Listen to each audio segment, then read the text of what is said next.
Alright guys, what we're doing today is we're going to set up a grow light so we can start seeds.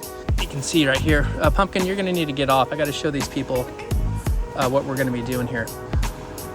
For starters, this is a 12-inch by 24. These are excellent for, again, starting seeds. Starting seeds is really difficult unless you have a greenhouse or a light setup like this. Now, let me go ahead and open this up. Hey, Pumpkin, I need to show people, Pumpkin, I got to show people what we're going to be doing here. I want to show them the light I just bought. I need to go ahead and open the box up. I want to show you guys what's in the box. It's really hard to open these boxes sometimes.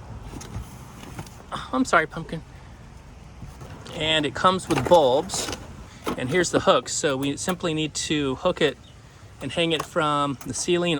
I'll show you where we're going to install this and how to start growing your own seeds and end up saving a lot of money versus having to go to your local nursery and buy plant starts. So I really recommend everybody getting one of these. They also have bigger sizes, like a 2 foot by 2 foot, 4 foot long by 2 foot. So there's a lot of options. This is I think the smallest size they make. So let's go ahead and I'll show you where we're going to set this up. 5-year warranty, on and off switch, 12-foot cord.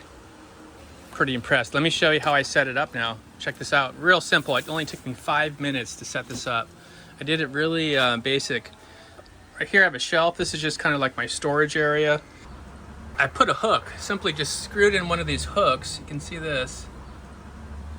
And then both of these are hooked up to one hook. And then I stacked up a bunch of lumber. I had all this lumber and leftover stone here. So I just literally just stacked it up to the right height. I want to be maybe like 4 or 6 inches away from the top of my dome right here, and that should be good. I could always raise it up a little more if I feel like it needs a little more light.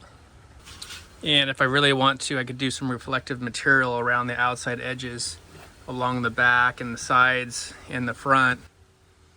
So it's really this simple. This will keep rats away too, because a lot of times there'll be rats that come around at nighttime and they'll dig up your seeds. So that can be a problem. This solves that problem as well. Now we're getting consistent light. You can see right here, one of my seeds completely died. I left it out in the sun for like 2 hours and they just fried and dried up. So one mistake and you can lose all of your seedlings. Now we have an on and off switch. But what I'll do is I'll set these on a timer, so we'll get 18 hours of light and then we'll go 6 hours off, 6 hours of darkness. So we're gonna get 18 hours of consistent filtered light on all these seedlings. This is gonna guarantee success. And look at such a small space, tiny little space outside.